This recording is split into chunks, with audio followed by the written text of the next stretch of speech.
Hello students, welcome back to our channel PSC for CBSE. और हमारा जो series है वो है सीबीएसई क्लास 10 सोशल साइंस, और हम कर रहे हैं अपना चैप्टर नंबर 5 हिस्ट्री। ठीक है, और चैप्टर नंबर 5 का टाइटल है मुद्रण संस्कृति एवं आधुनिक दुनिया। इससे पहले भी हमारा इस चैप्टर का एक प्रीवियस लेक्चर हो चुका है, ये सेकंड हमारा लेक्चर है। आप प्लेलिस्ट में जाकर वहां से देख सकते हैं। इसके अलावा जो भी हमारे पीछे जो चैप्टर्स हुए हैं वो भी आपको प्लेलिस्ट में मिल जाएंगे, तो आप चैनल को सब्सक्राइब कर लें और अपने दोस्तों के साथ में शेयर भी करें। अगर आपको इसका पीडीएफ चाहिए तो आप हमारे टेलीग्राम चैनल से जुड़ सकते हैं, जिसका लिंक डिस्क्रिप्शन में। तो आइए अपने चैप्टर की हम शुरुआत कर रहे हैं। यहाँ पर सेकेंड लेक्चर के अंदर हम शुरुआत करेंगे गुटेनबर्ग। गुटेनबर्ग बहुत ही इंपॉर्टेंट नाम है। क्यों इंपॉर्टेंट नाम है? क्योंकि छापे खाने का आविष्कारक जो माना जाता है वो इसी को माना जाता है, गुटेनबर्ग को। Johann Gutenberg, full name Johann Gutenberg. और उनके जो पिता थे वह एक व्यापारी थे। वह बचपन से ही जैतून और उस जैतून का जिससे तेल निकाला जाता है, तेल पैरने की मशीनें देखता हुआ आया था। किसकी बात करें? गुटेनबर्ग की। क्योंकि उनके जो पिताजी थे वो एक व्यापारी थे, और जैतून से क्योंकि तेल निकाला जाता था तो तेल पैरने की जो मशीन थी उसको वो बचपन से ही देख रहा था। फिर उसने पत्थर पर पॉलिश करने की कला को भी सीख लिया कि पत्थर को कैसे पॉलिश किया जाता है।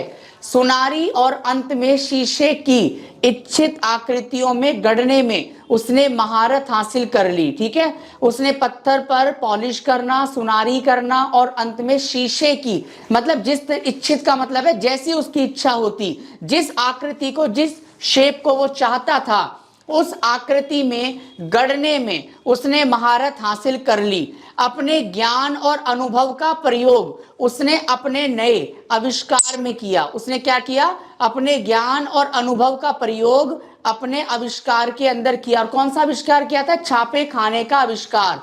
जैतून प्रेस ही प्रिंटिंग प्रेस का आदर्श थी। तो अगर आपसे पूछे कि प्रिंटिंग प्रेस का आदर्श क्या थी, कहां से ये विचार उसके माइंड में आया, तो आप कहोगे कि जो जैतून प्रेस यानी कि जैतून का तेल जिस तेल पैरने की मशीन से होता था वो एक आदर्श थी प्रिंटिंग प्रेस का। उसी के आधार पर गुटेनबर्ग ने प्रिंटिंग प्रेस नाम की जो मशीन थी उसका आविष्कार किया था। गुटेनबर्ग ने 1448 तक अपना जो यंत्र था, जो अपना छापा खाना था, जो अपनी प्रिंटिंग मशीन थी, उसको पूरा कर लिया। और इस सबसे पहले जो इसने अपनी मशीन के द्वारा, अपनी प्रिंटिंग मशीन के द्वारा जो सबसे पहली पुस्तक इसने छापी या इसने प्रिंट की थी, इसका नाम क्या था? इसका नाम था बाइबल। तो ये भी इंपॉर्टेंट है कि सबसे पहले गुटेनबर्ग ने 1448 में सबसे पहले किस पुस्तक को प्रकाशित किया या छापा था या प्रिंट किया था, तो वो थी बाइबल। और बाइबल क्या है? एक पवित्र धार्मिक ग्रंथ है। कौन से धर्म का?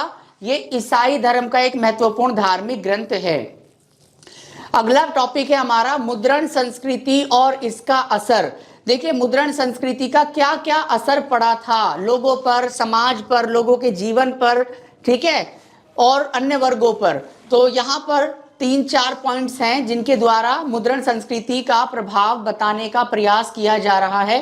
ठीक है, वीडियो को बिना स्किप किए आप इसको पूरा जब देखेंगे तो आपको अच्छे से समझ में आएगा। वीडियो को लाइक भी कर दे, वीडियो को अपने दोस्तों के साथ में भी शेयर कर दीजिए। देखिए, पहला पॉइंट, छापे खाने के आने से, जैसी प्रिंटिंग आई, जैसी छापा खाना आया, तो छापे खाने के आने से एक नया पाठक वर्ग जो था, यानी कि जो एक रीडर, जो एक वर्ग था, जो किताबों को पढ़ने में जिनकी गहरी रुचि थी, इच्छा थी, शौक था, वो पाठक वर्ग क्या था? धीरे धीरे वो उभरना शुरू हो गया।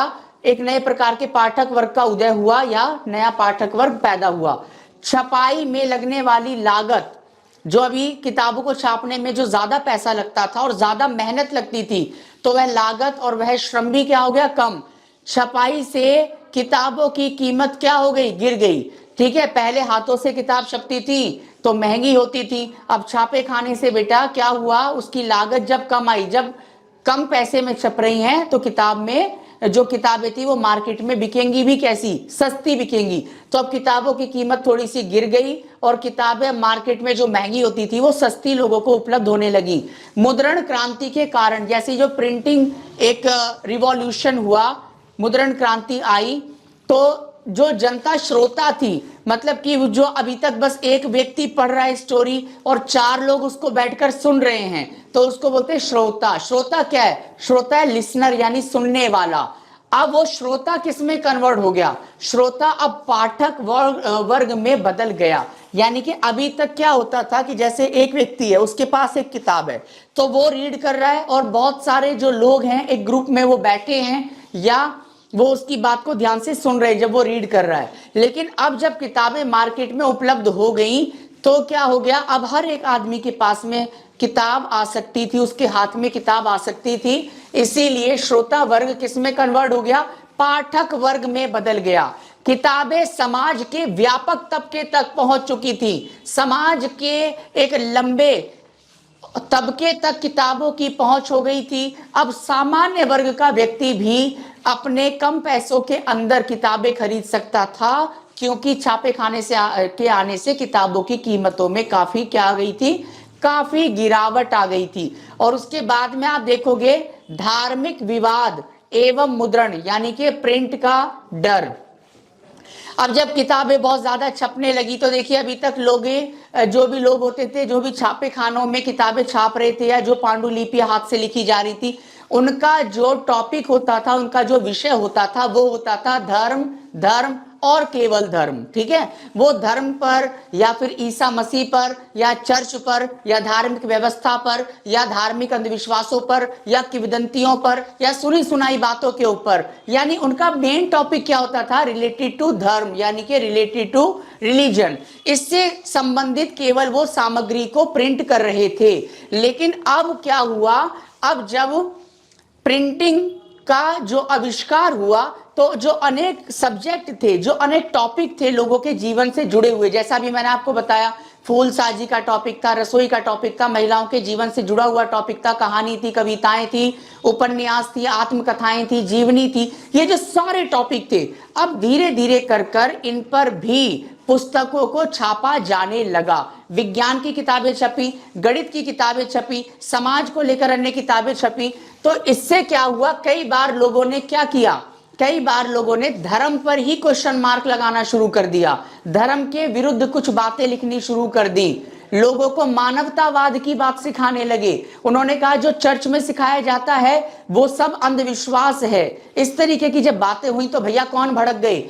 जो चर्च के लोग थे, जो धर्म गुरु थे, जो ईसाई कैथोलिक धर्म के लोग थे, वो इससे भड़क गए। उनको लगा कि लोगों को विधर्मी बनाया जा रहा है, लोगों को धर्म से अलग किया जा रहा है, लोगों को धर्म से दूर किया जा रहा है और धर्म के बारे में अफवाहें और गलत बातें फैलाई जा रही हैं। और कहीं ना कहीं जो लोग इस तरीके के कारनामे करते थे या इस तरीके के जो कार्यों में संलग्न होते थे किताबों को छापने में, तो कैथोलिक धर्म के लोगों के द्वारा कई बार क्या होता था? उनको दंडित भी किया जाता था, उनको सजा भी दी जाती थी। तो यहां पर देखो धार्मिक विवाद होता था उससे। कई बार अधिकांश लोगों को यह भय था कि यदि मुद्रण पर नियंत्रण नहीं किया गया, यानी इसी तरीके से किताबों को छापा जाता रहा, तो विद्रोही एवं अधर्मी विचार पनपने लगेंगे। यानी कि लोग धीरे धीरे धर्म से क्या हो जाएंगे? धर्म से दूर हो जाएंगे और मानवतावादी विचारों को ही अपना लेंगे, तो धर्म डाउन हो जाएगा। इसीलिए वो इस प्रिंटिंग प्रेस को, इस प्रिंटिंग के आविष्कार को ठीक नहीं मानते थे। दूसरा आप देखोगे एक बहुत इंपॉर्टेंट नाम है हिस्ट्री के अंदर, जिसका नाम है मार्टिन लूथर किंग। तो एक धर्म सुधारक हुए ये, और कौन से धर्म सुधारक हुए हैं? ईसाई धर्म सुधारक हुए हैं। मार्टिन लूथर किंग ने क्या किया? ऐसे बहुत सारे लेख लिखे और उनको छपवाया, जिससे कैथोलिक ईसाई चर्च की कुरीतियां यानी इनकी जो बुरी परंपरा थी, इनका वर्णन किया गया था। यानी लोगों को धर्म की बुराइयों के बारे में उन्होंने बताया। टेस्टामेंट जो ईसाई धर्म की महत्वपूर्ण और पवित्र जो पुस्तक होती है, जो ग्रंथ होता है, उसको कहते हैं टेस्टामेंट। टेस्टामेंट के लूथर के तर्जुमे में, तर्जुमा क्या होता है? ट्रांसलेट, जो ट्रांसलेट करके जो उसका तर्जुमा किया गया, तो लूथर के तर्जुमे के कारण चर्च का विभाजन हो गया। और आप देखोगे प्रोटेस्टेंट जो धर्म के लोग थे, उनसे अलग होकर मार्टिन लूथर किंग ने एक नए प्रकार का एक धर्म को जन्म दिया, जिसका नाम था प्रोटेस्टेंट। क्या नाम था उसका? प्रोटेस्टेंट। कैथोलिक से अलग होकर एक नया धर्म अस्तित्व में आया। ईसाई धर्म दो भागों में विभाजित हो गया, जिसमें से जो पुराना था वो था कैथोलिक ईसाई धर्म, और उसकी कुरीतियों को जब मार्टिन लूथर किंग दूर करने में असफल रहे और उनको विधर्मी कहा गया और उनके खिलाफ कार्यवाहियां हुई कैथोलिक लोगों के द्वारा, तो उन्होंने इस धर्म से ही अलग होकर एक नए प्रकार की पंथ और शाखा को स्थापित किया, जिसको प्रोटेस्टेंट ईसाई धर्म का नाम दिया गया। अगला देखिए, धर्म विरोधियों को सुधारने के लिए रोमन चर्च ने इंक्विजिशन शुरू किया। इंक्विजिशन एक तरीके का ये एक व्यवस्था थी जिसमें क्या किया गया, जो धर्म विरोधी जिनको माना गया, कहा गया कि भाई इनको अलग से समझाना पड़ेगा, ठीक है, ताकि ये लोग धर्म के बारे में कुछ भी ना बोले या फिर धर्म सुधार की बातें ना करें। इसके अलावा 1558 में रोमन चर्च ने प्रतिबंधित किताबों की सूची प्रकाशित की और लोगों से ये कहा कि ये एक लिस्ट है और इस लिस्ट के अंदर जितनी भी किताबें हैं वो किताबें आप नहीं पढ़ सकते। यानी कि एक लिस्ट जारी कर दी, उसमें 5 किताबें 10 किताबों के नाम थे और लोगों से ये कहा गया कि जो ईसाई धर्म के लोग हैं, जो कैथोलिक ईसाई धर्म को मानते, वो इन किताबों को रीड नहीं कर सकते, वो इन किताबों को नहीं पढ़ेंगे क्योंकि उनमें बेकार की बात लिखी है, उसमें बकवास लिखी हुई है। मैं नहीं कह रहा, लेकिन कौन कह रहा था, वो कह रहे थे जो कैथोलिक ईसाई धर्म के लोग थे, उन्होंने जो सूची प्रकाशित की। देन उसके बाद में नेक्स्ट टॉपिक है हमारा मुद्रण संस्कृति और फ्रांसीसी क्रांति।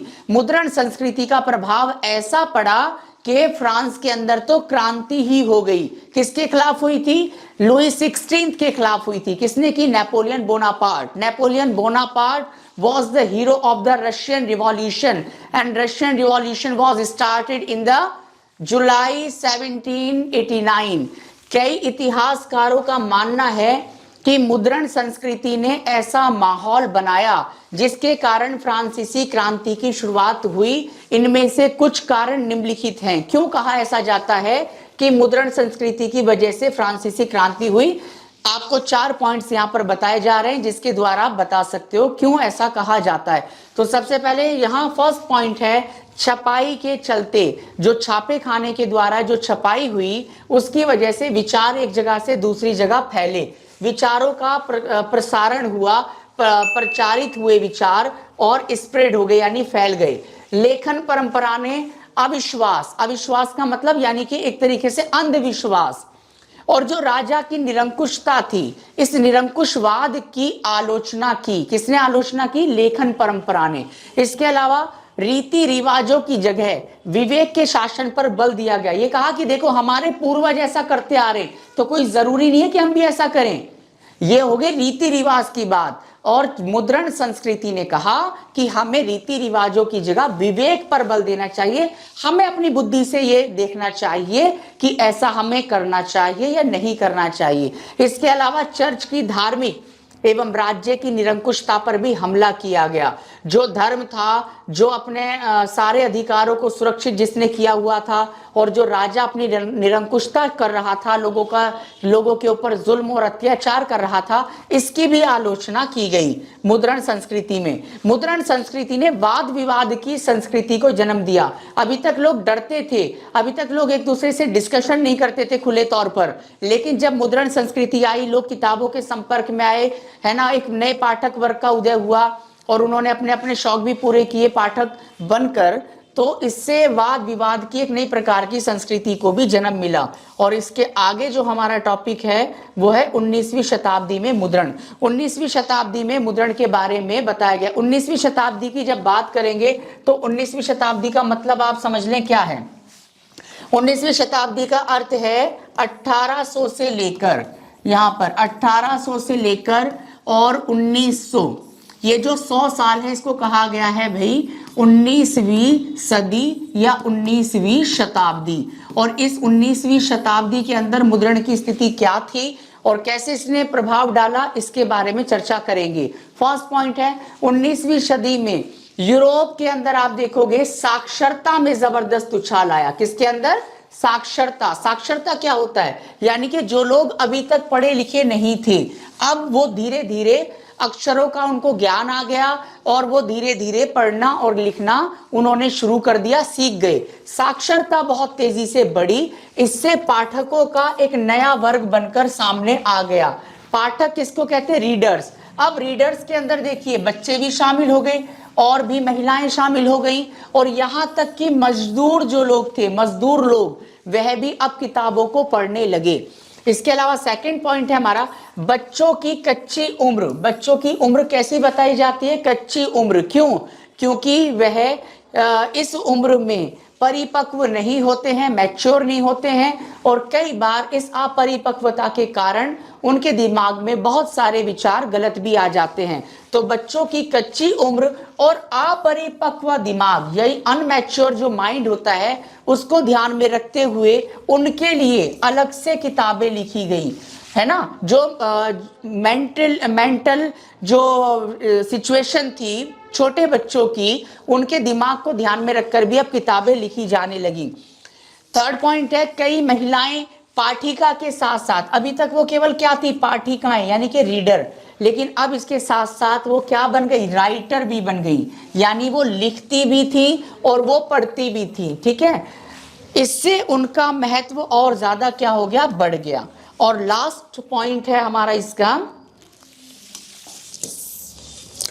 लास्ट पॉइंट है किराए पर किताब देने वाले। देखिए किराए पर भी किताब दी जाती थी, जैसे कि कोई पुस्तकालय है, पुस्तकालय क्या होता है? पुस्तक प्लस आलय, यानी पुस्तक का घर, और इसको इंग्लिश में क्या कहते हैं? लाइब्रेरीज। लाइब्रेरीज के अंदर बहुत सारी किताबें होती थी और वहां से लोग किताबों को ले भी सकते थे। किस पर?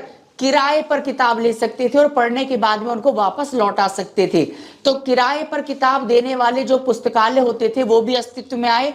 17वीं शताब्दी में इस तरीके के पुस्तकालय बहुत तेजी से सामने निकल कर आए। इन पुस्तकालयों में दस्तकार और निम्न वर्ग के लोग भी अपना अड्डा जमाने लगे। इन पुस्तकालयों में जो दस्तकार होते थे, जो हाथों से जो काम करने वाले वर्कर्स होते थे, और जो लो लेवल के जो लोग हुआ करते थे, उन्होंने इन पुस्तकालयों को जैसे अपना अड्डा ही बना लिया। यहाँ पर वो बैठकर किताबों को रीड करते थे और उनकी स्टडी करते थे। तो ये हमने इंपॉर्टेंट अपना जो लेक्चर है हिस्ट्री चैप्टर नंबर 5, उससे रिलेटेड जो टॉपिक्स थे वो हमने अपने लेक्चर नंबर 2 के अंदर डिस्कस किए हैं। ठीक है, आशा है कि आपको बेहतर और अच्छे तरीके से ये समझ में आए होंगे। ये चैप्टर अभी हमारा कंप्लीट नहीं हुआ, इससे रिलेटेड और भी हमारे जो नेक्स्ट जो लेक्चर हैं वो आपको हमारे चैनल पर मिलेंगे, जिसका नाम है PSC for CBSE। आप चैनल पर नए हो तो चैनल को सब्सक्राइब कर ले और अपने दोस्तों के साथ में भी आप वीडियो को शेयर कर दीजिए। इसका PDF आपको फ्री ऑफ कॉस्ट हमारे टेलीग्राम चैनल पर मिल जाएगा।